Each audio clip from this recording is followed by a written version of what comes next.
Primeira Reis, capítulo 17, o versículo que eu li no momento da intercessão sobre o cumprimento daquela profecia divina por intermédio de Josué, está no capítulo 16, versículo 34.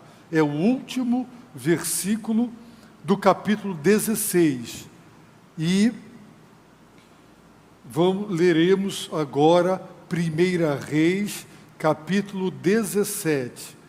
Elias, o tesbita, que habitava em Gileade, disse a Acabe: tão certo como vive o Senhor, Deus de Israel, a quem sirvo, nestes anos não haverá orvalho nem chuva, senão por meio da minha palavra. Depois, a palavra do Senhor veio a Elias dizendo: retira-te daqui, vai para o leste e esconde-te perto do ribeiro de Querite, a leste do Jordão.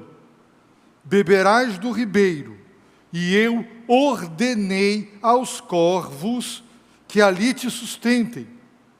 Elias partiu e fez conforme a palavra do Senhor. Foi habitar perto do ribeiro de Querite, a leste do Jordão. Os corvos lhe traziam pão e carne pela manhã, como também pão e carne à tarde, e ele bebia do ribeiro. Mas, decorridos alguns dias, o ribeiro secou, porque não havia chovido na terra. Então veio-lhe a palavra do Senhor, dizendo: levanta-te, vai viver em Sarepta, no território de Sidom. Ordenei ali a uma viúva que te sustente. Ele partiu para Sarepta, e quando chegou à entrada da cidade, estava ali uma viúva, apanhando lenha. Ele a chamou e lhe disse: traze-me, por favor, uma vasilha com um pouco de água para eu beber. Quando ela saiu para buscá-la, ele a chamou e lhe disse: traze-me também um pedaço de pão. Ela, porém, respondeu: tão certo como vive o Senhor teu Deus, não tenho pão nenhum, mas apenas um punhado de farinha na vasilha e um pouco de azeite na botija. Estou apanhando 2 gravetos para ir prepará-lo para mim e para meu filho. Nós o comeremos e depois morreremos. Então Elias lhe disse: não temas, vai, faze como disseste, mas primeiro faze para mim um bolo pequeno e traze-o aqui. Depois o farás para ti e para teu filho. Pois assim diz o Senhor, Deus de Israel: a farinha da vasilha não acabará, e o azeite da botija não faltará, até o dia em que o Senhor fizer chover sobre a terra. Ela foi e fez conforme a palavra de Elias. Assim, ela e sua família comeram durante muitos dias. A farinha da vasilha não se acabou, e não faltou azeite na botija, conforme a palavra do Senhor que ele falara por intermédio de Elias. A palavra de Deus se cumpre infalivelmente. Infalivelmente. Céus e terra passarão, a palavra de Deus não passará. Eu li na hora da intercessão, que a profecia divina por intermédio de Josué era de que quem desprezando, menosprezando, descrendo do poder da palavra de Deus e quisesse reconstruir Jericó, ao lançar os alicerces, seu filho morreria, o primogênito. E ao colocar as portas, seu filho caçula morreria. E aconteceu. E este acontecimento foi um prelúdio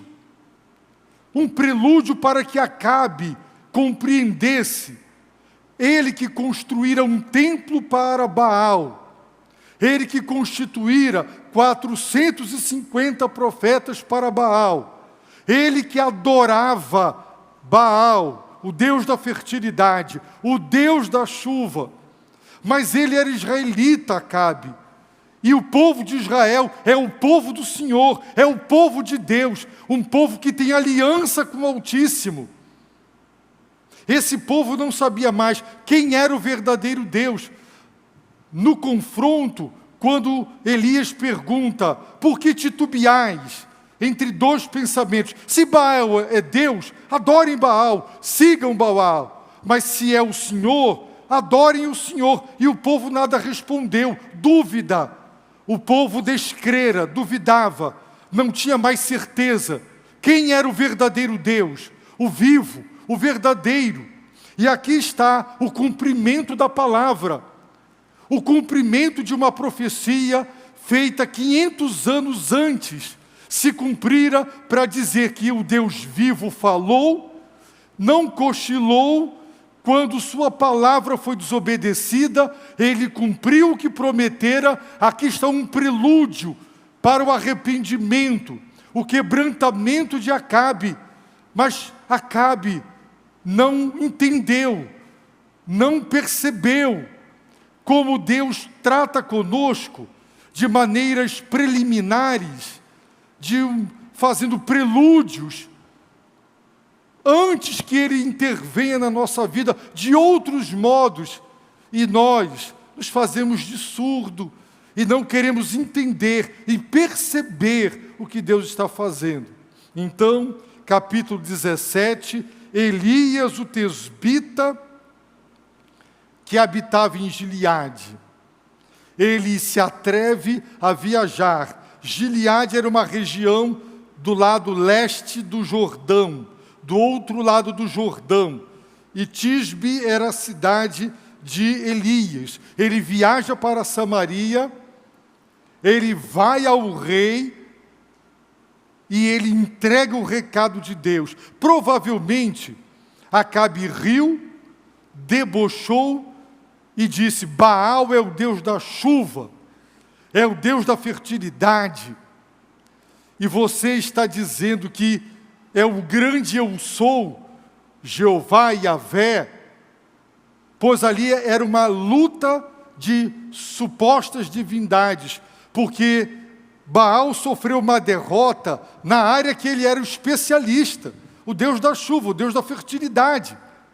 E agora, em nome do Senhor, é proclamada uma seca, para mostrar que quem manda na chuva, na fertilidade, é Deus. Por isso, Elias aparece. Quem é Elias? Queridos, a única informação de Elias é que ele era tesbita, uma cidade que ficava no lado leste do Jordão, na região de Gileade. Só. Não há culto a personalidades na Bíblia, não há promoção de egos nas Escrituras. Talvez um leitor diria que o redator final do livro de Reis foi injusto com Elias, ao não nos dar absolutamente nenhum dado biográfico. Quem era Elias? Qual era a sua ocupação, sua profissão? Fazia o quê? Tinha família? Era casado? Não sabemos nada sobre ele. Apenas ele cai de paraquedas aqui, do nada ele aparece, enviado por Deus, e ele se dirige a Acabe dizendo, tão certo como vive o Senhor, Deus de Israel, nestes anos não haverá orvalho nem chuva. Observem a fórmula introdutória, tão certo. como vive o Senhor. Senhor traduz o tetragrama, o grande eu sou, Yahvé, Jeová. Tão certo como Jeová, o grande eu sou, vive, Ele é o Deus verdadeiro, real, genuíno, o único que é divino. Baal não é Deus, não há outros deuses, são falsos deuses.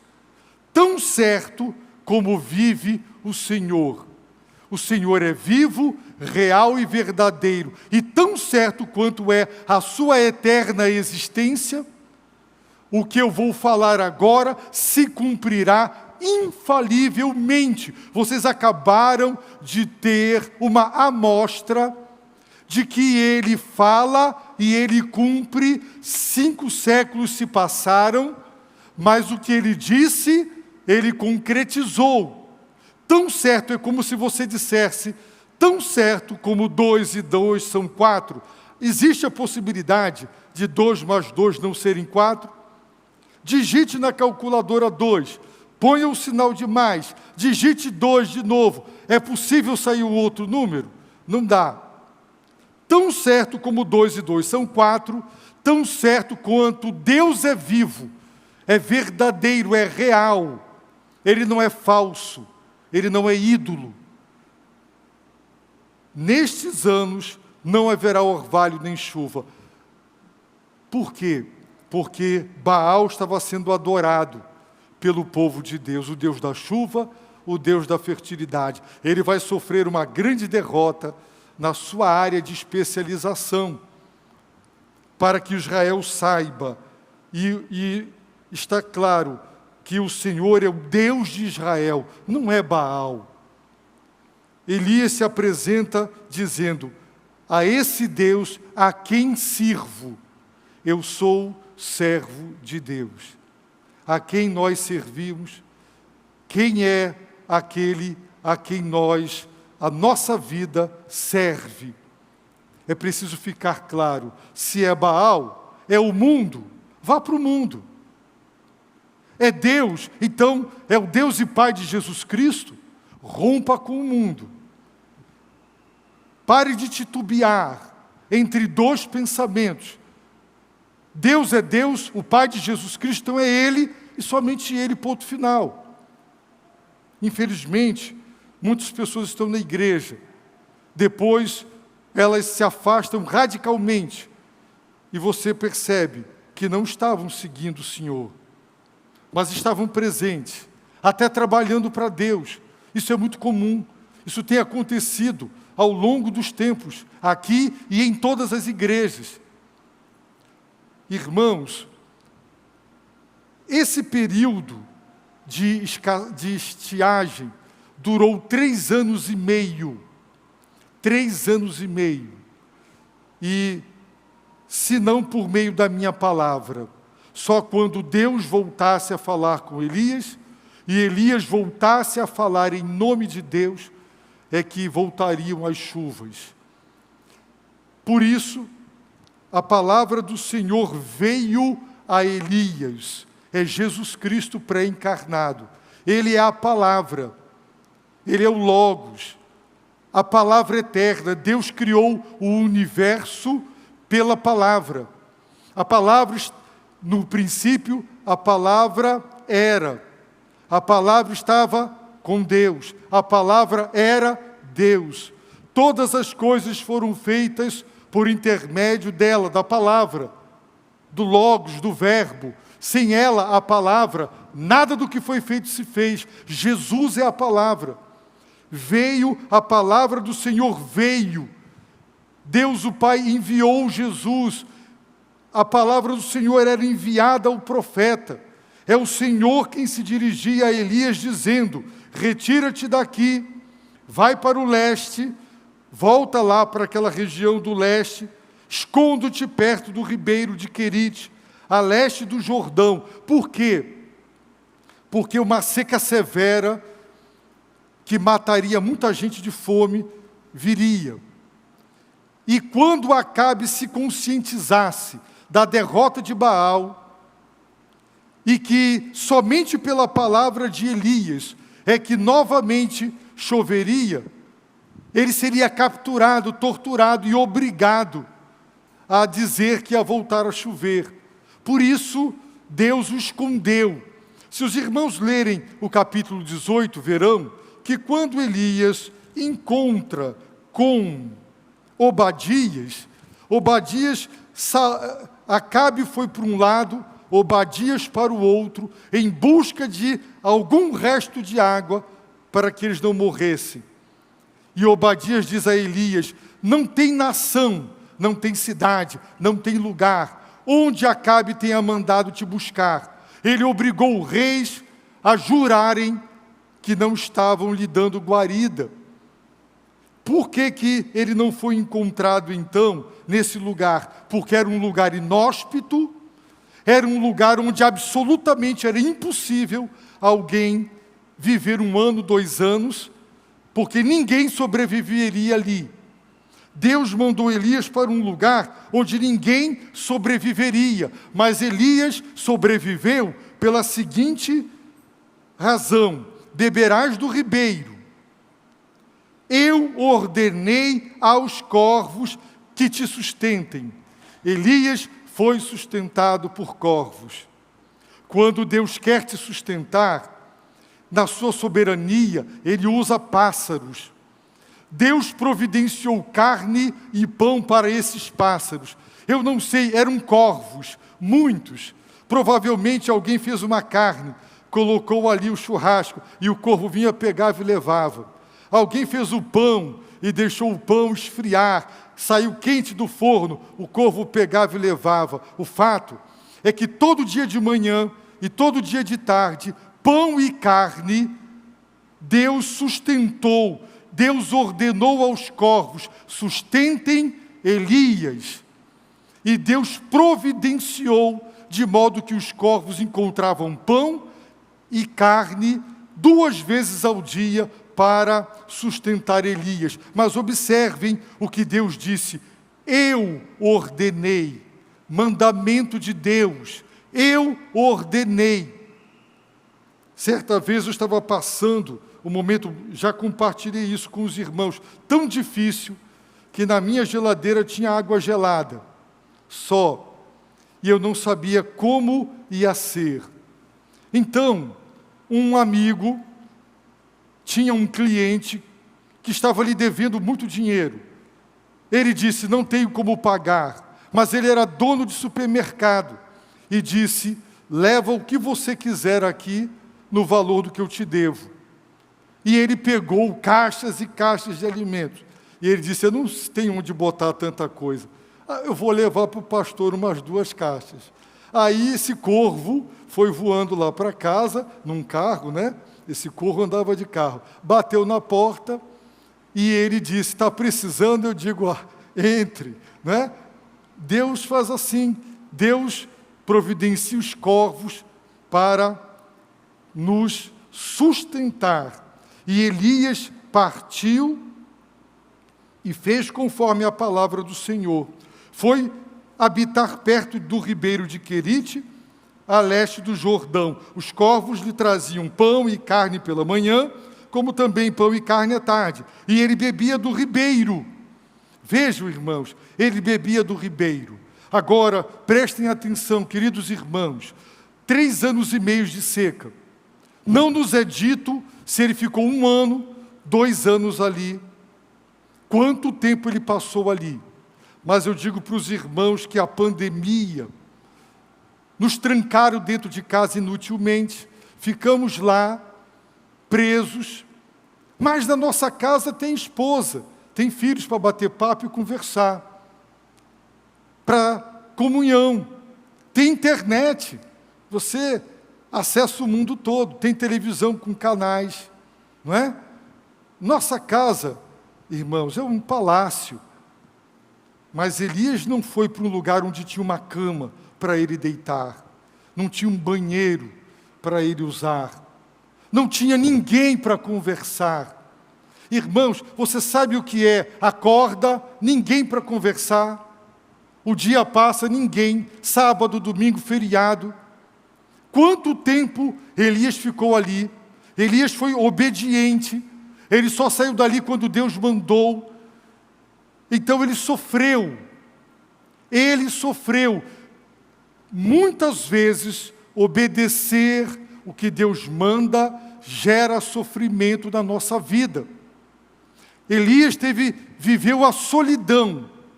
Ele viveu solidão, sozinho, durante muito tempo, mal acomodado, bem alimentado, pão, carne e água, mas sozinho.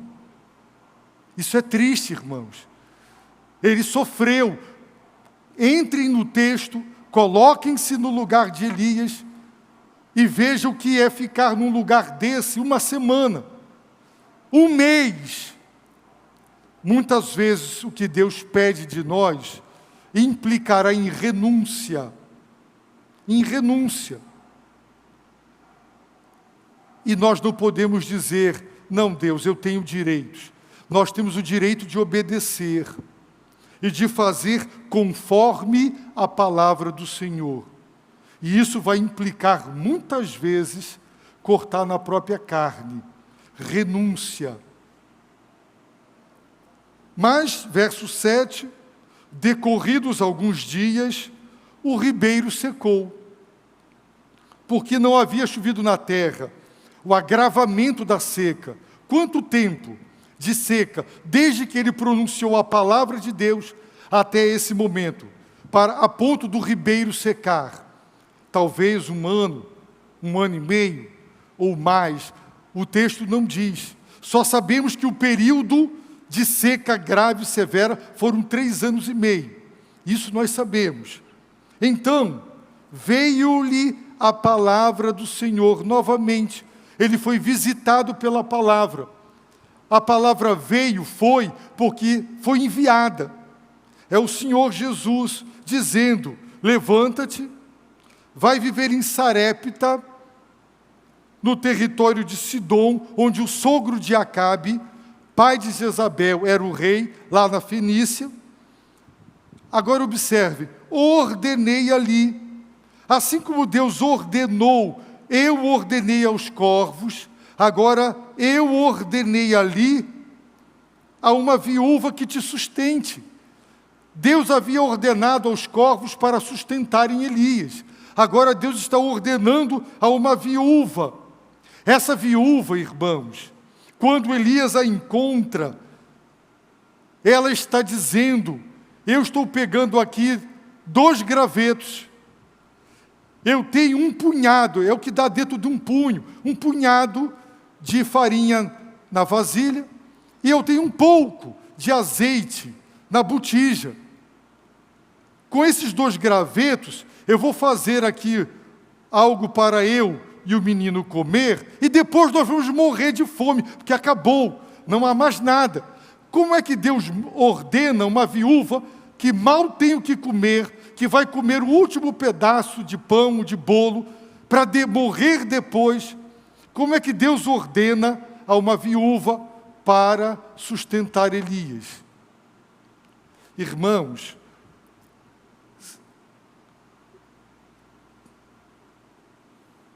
aprendam a seguinte lição.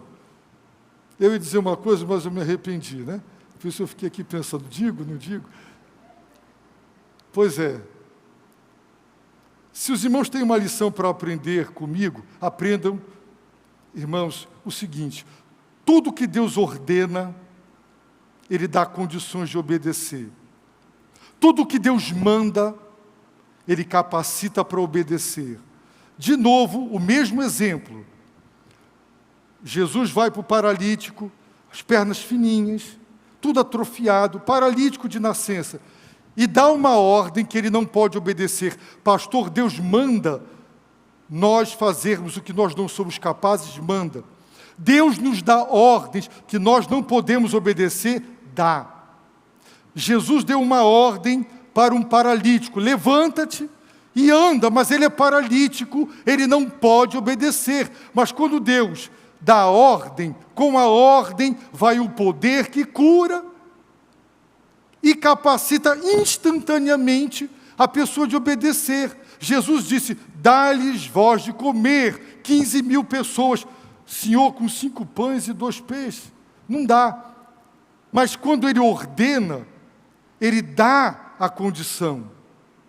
E é isso, se Deus disser a você e lhe der uma ordem, se você disser, não consigo, não tenho forças, tudo o que Deus pede de nós, tudo, Ele dá condições de obedecer. Sempre, tudo que Deus mandou você fazer, Ele te dará. Os corvos encontraram pão e carne, e Deus colocou lá, e Deus providenciou para aquela viúva, para que ela pudesse obedecer. Deus disse, ordenei a uma viúva, mas ela não ouviu essa ordem.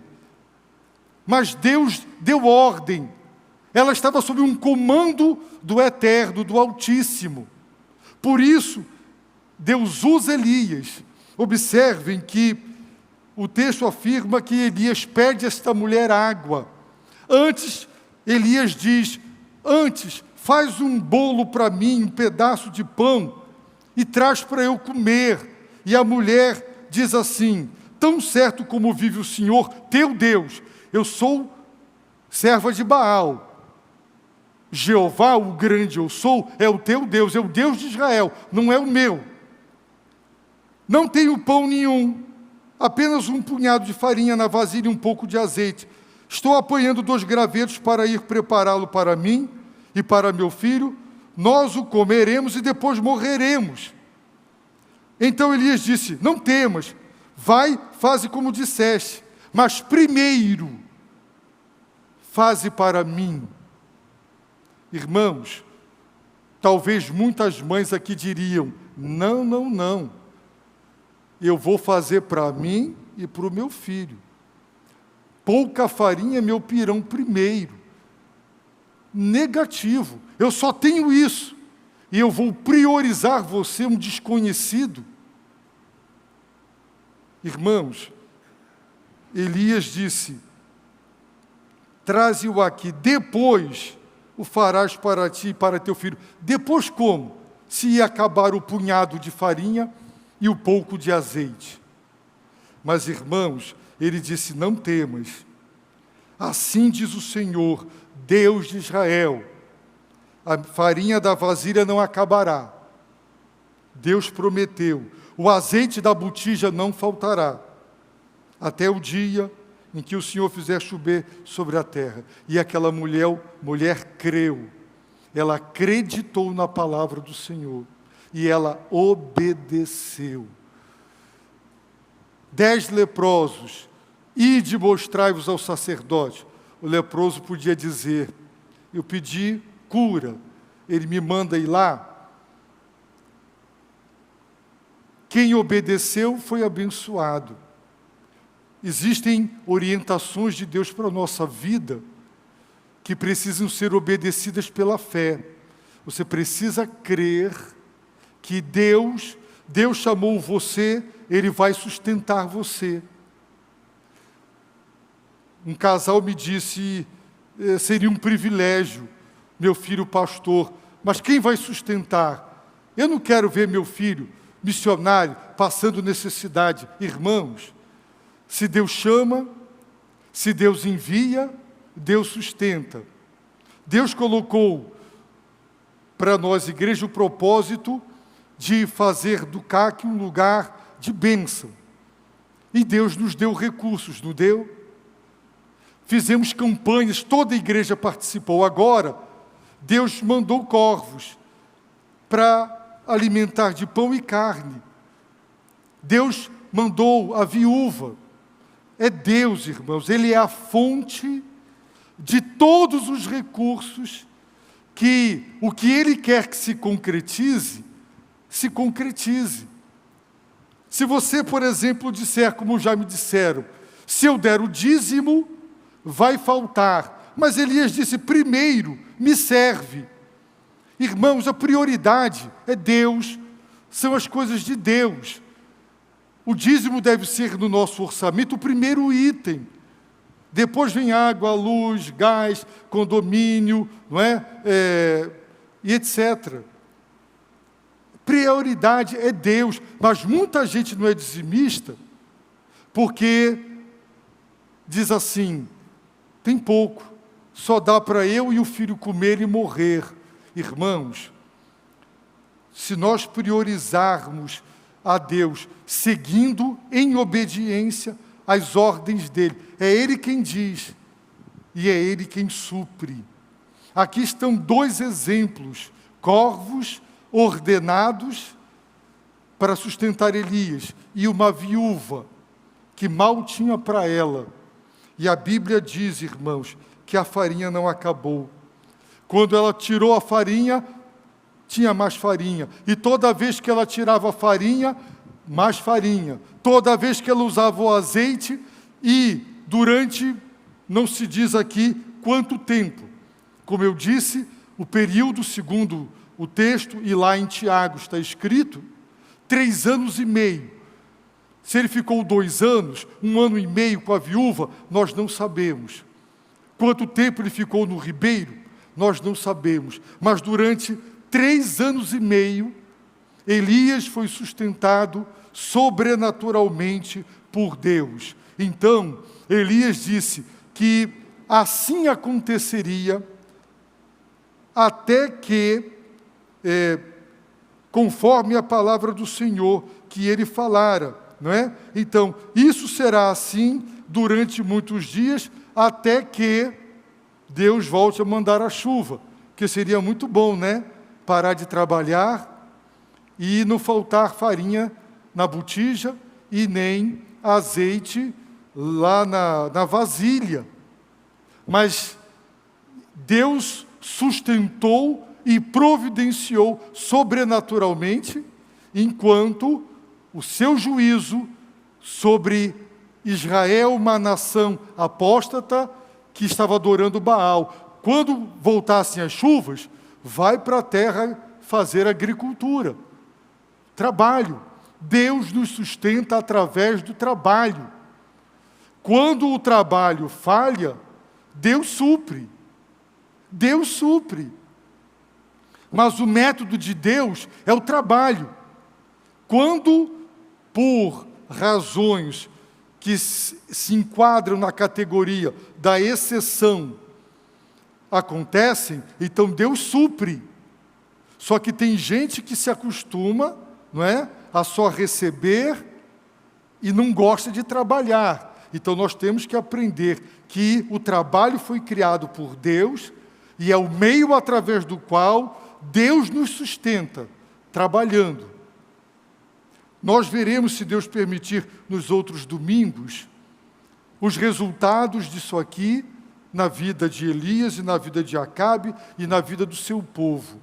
E eu concluo, queridos irmãos, relembrando que a palavra de Deus se cumpre infalivelmente. Creia, pegue a palavra, ore e diga: Deus, tu disseste. Creia, creia. Segundo, obedeça. Obedeça. Fui procurado por um homem, não membro da igreja, esposa com um câncer grave, colo de útero, um câncer, e a vida sexual daquele casal cessou durante tudo aquilo, e ele disse: eu não tenho direito, eu não vou abandonar a minha esposa, mas eu não tenho direito. Se isso permanecer até o fim, eu terei que abrir mão de vida sexual, se até o fim a minha esposa não puder corresponder. Eu não tenho direito. Irmãos, a Bíblia diz: não adulterarás. E quem casa faz uma aliança diante de Deus, na alegria ou na tristeza, na saúde ou na enfermidade. Um voto de lealdade que não pode e não deve ser violado. Isso significa que nós temos direito de obedecer. Mas obedecer a esse mandamento é cruel, isso não é justo. Irmãos, Deus não é justo? Se fosse o contrário, se ele tivesse tido um grave câncer nessa região e não pudesse mais corresponder, ele ficaria feliz em saber que sua esposa tem direito de ter alguém? Irmãos, obedecer a Deus é o nosso dever. E tem, muitas vezes, a obediência nos trará sofrimento. Você vai ter que cortar gente da sua vida. Ah, mas eu amo esse rapaz, ele não é crente, ele, pelo contrário, tem uma religião incompatível. Mas a Bíblia diz para não se submeter a julgo desigual. Mas eu terei, é isso que eu devo fazer, terminar com alguém que amo? Mas eu vou sofrer. Vai. Irmãos, obedecer a Deus faz sofrer. Não é fácil obedecer a Deus. Se você agora é tentado a corromper-se, você está endividado. Se você aceitar esse suborno, soluciona tudo. Mas você diz, eu não me corrompo, eu não vou aceitar suborno. E você vai sofrer para pagar e vai ter consequências. Mas é melhor sofrer para obedecer do que pecar para agradar o nosso ego. Fomos chamados para sermos servos, obedientes. Obediência, seguir a Deus com fidelidade, exigirá de nós renúncias, exigirá. E não questionemos a bondade de Deus. Não questionemos se é justo ou se é injusto. Deus não erra, Deus não falha, Deus é Deus. Fomos chamados para obedecer. E aqui nós temos um exemplo. A palavra de Deus se cumpre infalivelmente. O que Deus disser, façamos conforme a palavra do Senhor. Façamos conforme a palavra do Senhor. O Senhor é quem nos sustenta e Ele pode usar pássaros. A soberania de Deus é tão abrangente, é absolutamente abrangente, que Ele comanda corvos, Ele comanda a natureza para que não chova, Ele comanda a vida de uma viúva e faz com que o azeite e a farinha não acabe. Essa soberania é ilimitada, Ele é Deus. Então não duvide, é Deus quem sustenta. O nosso sustento vem de Deus. E por isso nós não podemos justificar a nossa desobediência alegando uma questão de sustento. Baixe a sua cabeça, feche seus olhos e diante do que você ouviu, ore ao Deus vivo e verdadeiro.